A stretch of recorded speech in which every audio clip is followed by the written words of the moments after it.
What is happening, everyone? Welcome to GBALL VISION. Today we are taking a deep dive into the exclusive Spyderco Paramilitary 2 from the Cutlery Shop Brigade.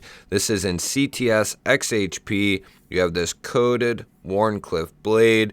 You have the orange G10 handles. All blacked out hardware, black liners. I did throw an MXG deep carry titanium clip on this guy to kind of round him off, and this thing is complete. This is one of the most useful knives I have ever handled. I have hundreds of knives. I've handled even more, and this is one of the best knives I have ever handled. If we're talking about a knife and what it is supposed to be, a cutting tool that is comfortable, that in this case stays locked up. It is a locking folding knife. This thing is tough as nails. It is slicey as all hell. There's nothing this thing has met that has given it any issues because of the way this is designed, with the very straight edge and this very wide, broad taper down to the tip. It makes this have an extremely acute tip to the lower angle, and it is still ultra pokey, ultra slicey with that flat ground blade. And the ergos are your standard Paramilitary 2 ergos, and very similar to your Para 3, just upscaled. If you have not experienced a PM2, but you have a Para 3, they are ultimately the same knife, just one is scaled down or one is scaled up. Very, very similar knives. Now, of course, this is the Wharncliffe edition, but the standard drop point is all but identical to the Para 3, and they are ultra comfortable. One of the most comfortable knives in the collection. Spyderco nails the ergonomics department. They nail the departments that matter when it comes to a knife. They nail the heat treat of the given steel, which they use many, so we can applaud them for that. They have some of the best edges out of factory. Great job on that. And instead of going for form, they go for function. That is what Spyderco is all about, function over form, and it is great to see companies that are still at least doing that. They're worried about how it cuts, how the steel holds up. Is it comfortable and useful in your hand? You know, do you have control over that thing? And because of this nice full finger choil with this slight guard here, you can really climb up on this thing, get right behind the tip for your nice precise cuts. This also allows you to gauge, how deep you want to go into the given material. Say you only have, an eighth of an inch or, a quarter inch before you're into the material. You can use that pointer finger and get in there, use that as kind of a stop. And it's an awesome way to design a knife, and I love the ability that this thing has. And because of the ramp here, you can put your thumb there and you are locked in this position. Very comfortable here. And then your thumb and your pointer finger are going to lock this thing in. You're going to have a ton of control with this guy. It's a very simple design. The compression lock is very unique. It's very cool what Spyderco is able to do and what they were able to come up with.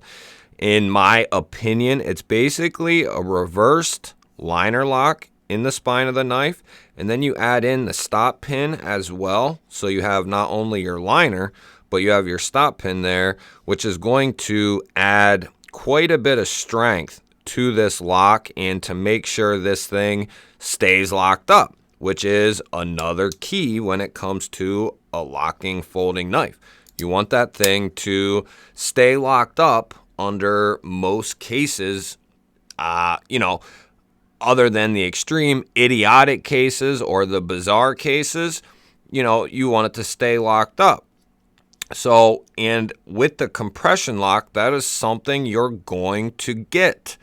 I have tested at least 20 different compression locks. Not one has failed, not one has slipped, not one has even looked like it was, you know, going to be an issue. So, you know, applaud to the compression lock. They do a fantastic job there at Spyderco, and I really appreciate what they're doing over there. We'll throw a couple knives up to compare this with, because we don't really, I guess we could touch on, that's the CJRB frac, and it's close to that size. It's a touch bigger.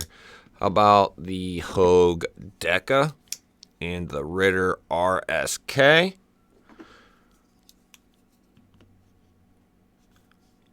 So the RSK is a very comparable knife to the PM2. I guess I never realized that.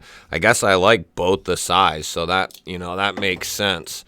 Why don't we check just quickly? So you're gonna get 3 inches, 3 and an eighth, and then 3 1/4 to here, 3 1/4 to there, and then to your tail there, very tail, 8 1/4. Looks pretty solid. Why don't we actually check if this thing is... I have the battery sitting right here, but I haven't changed it yet. So if you've been following along, you know that this is dying. So this is a full flat grind, and it's coming down pretty good hold, right around 17 thousandths from about 126. And I'll tell you what, guys, this is one of the sharpest knives I have ever gotten from factory out of box. This thing came ridiculously sharp. I got some of this telephone book paper here that would just rather rip than let you cut it. That's how thin and shitty it is. And the PM2 Cutlery Shop exclusive just laughs at this shit. And this is after me using this, guys, for on and off, you know, not every day, all day long, on and off for the last 2 months, 2.5 months. I think I decided to start carrying this on a weekly basis and kind of working on a review for it. I usually dedicate my time to a couple knives for a few weeks at a time, or how long I feel is appropriate for the knife. Some are a lot easier to, you know, come to the conclusions on. And this was easy to come to a conclusion on. I have the drop point. I've had 5 or 6 of them. I have the Tanto. So I know how comfortable they are, how useful they are, how rigid they are. But I wanted to experience this Wharncliffe blade for a little extra time. And the XHP steel. I don't have a ton of experience with XHP. So I wanted to get a feel for the knife, the steel, the blade shape. And this is the icon, in my opinion, of a knife. This is what you want. You know, good heat treat, good edges, a useful blade shape, a comfortable handle, a strong lock, a durable, dependable lock, you know, and then the clip carry. Spyderco goes for function over form. You have to remember that, and that's why they use them lower mounted clips, because it's more functionable. It just is. It's easier to get out, easier to get in, easier to grab a hold of. So they choose function. Now, most of us, a lot of us prefer deep carry, and I do, but there are a couple Spydercos I've left the regular clip on because there are times I want that lower mounted clip. So because of work purposes, because I am a carpenter, you know, there are times I want that knife to be easy in and out of pocket because I'm going to be using it often that day.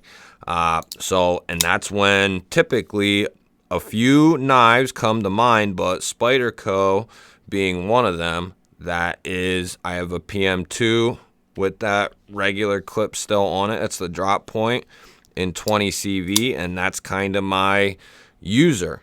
As far as my heavy duty user, work knife user, on the regular. But I have recently, a couple weeks back, 2 months or so, switched it to this guy here, and the XHP has done awesome. It has stayed razor sharp. I looked at it with a magnifying glass, and I see no chipping, no microchips, nothing like that. And I wasn't necessarily nice to this knife. And the coating has held up pretty damn well. There's a couple minor. Keep in mind, I just wiped this down. I cleaned it, wiped it down. But there's a few minor imperfections, really, and that is it. So, and the edge still looks amazing. Now, I haven't been running this into staples and doing dumb shit with it, but to prove that I use it or something, or, I don't have nothing to prove. So I've taken care of it, but I've done a lot of cutting with this bad boy. It's done nothing but impress me the whole time. I bought it and it kind of sat, I carried it some for a couple weeks here and there, but something struck me and I was like, let's test the Wharncliffe in XHP out for a few weeks. So since before Halloween, it was like a week or two before Halloween up until this week. So however long that is, I've been testing this bad boy out.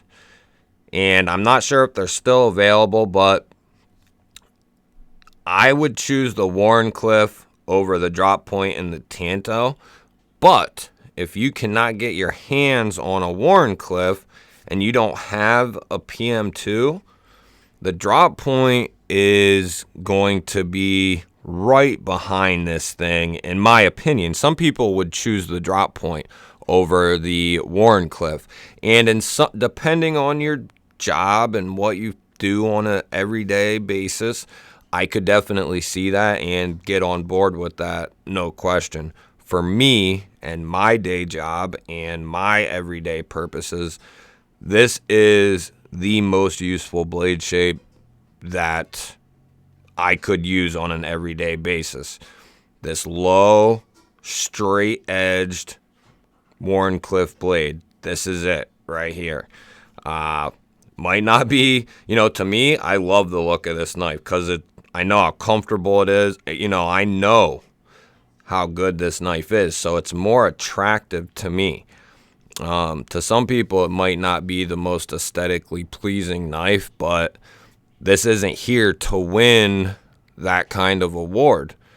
And that's another thing I appreciate about Spyderco. They might not have the best customer service, but they definitely have some of the best quality control across the board, from their hardware to their, handles to their blade steel choices and what they Rockwell them to, how they sharpen them.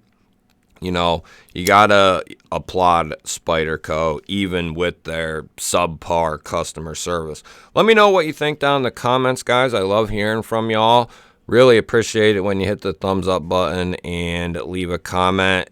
I appreciate it a ton.